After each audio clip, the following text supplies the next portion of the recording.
the first time we had a national shutdown, load shedding, national, was in January 2008. Professor Njovu, you remember that? It was January 2008, load shedding, national.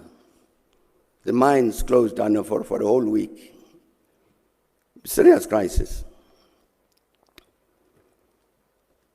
And the argument was that the reason for that was because Eskom had told the government in 1998 that there must be investment in new infrastructure. And the government didn't listen. New infrastructure for generation. Government didn't listen. Hence the blackout in January 2008. That story was false. That story was cooked up. The reason there was a shutdown in January 2008 is because the people who were in charge of the power stations didn't do what they were supposed to do, which was to replenish coal, so that you got coal nearby to put into the power station. They didn't. The power stations ran out of coal, not because there was no coal in the country, but the people in Eskom decided, let's shut it down. I'm saying, but the lie was told that, it's because the government didn't do this investment. It was not true.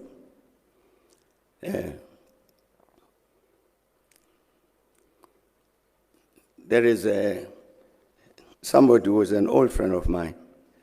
I don't know if he still is. I think he still is. Brian Molefe.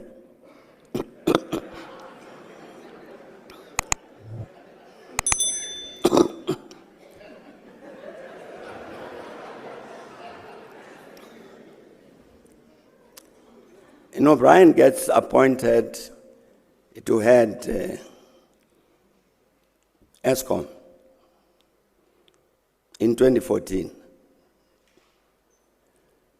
April or thereabouts. And by August 2018, they had finished with the load shedding. Again, all of us who are old enough will remember that.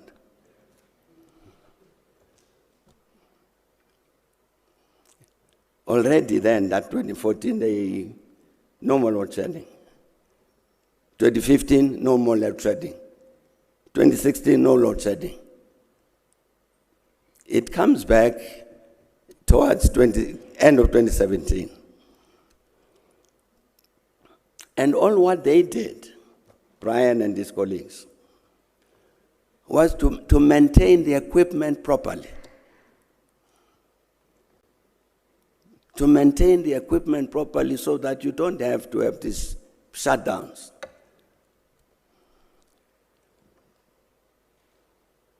Now, if you ask anybody, what did Brian and the others do in 2014, such that for so many years there was no load shedding?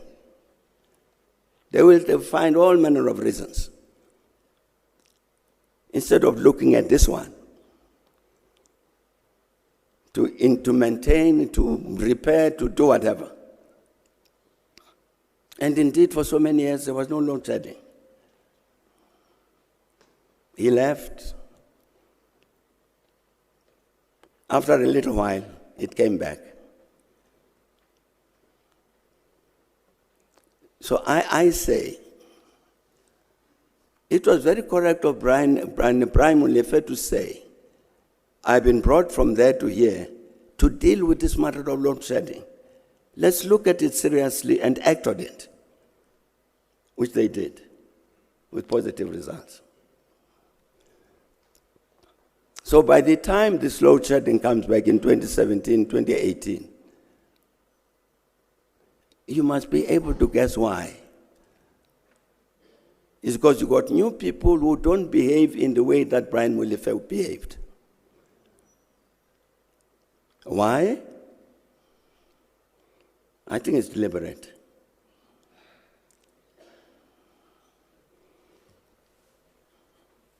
Seven years after Kusile started building the Kusile power station, 7 years after they started, there was not one, whatever you call it, of electricity that was coming from Kusile. After 7 years, nothing. What Eskom did was to contract an Indian company to come and build Kusile. The company came and built Kusile Unit Number 1 in a much shorter period than was expected. And Kusile Power Unit Number 1, there it is, generating electricity. After 7 years, this Indian company was able to solve whatever the problem was. So it is not as though during the 7 years there were no ideas as to what is it to do in order to make sure that Unit 1 produces electricity. But the people who were there decided that they would not use that knowledge until the Indians were brought in. We used that knowledge, and in no time, Unit 1 was working. And then there's a strange thing that happens. So the Indians are expecting that their contract will be extended so that they do Unit 2 and Unit 3 and so on. No. Eskom says to them, we will extend the contract on condition you get a PEE partner. So, what the Indians had done, they had brought something like 50 engineers and technicians from India to do this power station. So, of course, they say to Eskom, we don't understand what you mean by this black economic empowerment. But for instance, if you have some black engineers to join ours, so maybe that. No, we don't have people like that. And they were training 150. As they were working on that Kusile thing and Medupi, they were training 150 people.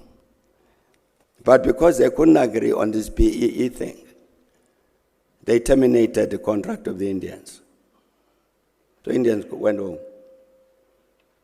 Kusile is still not finished to this day. I'm saying it's deliberate.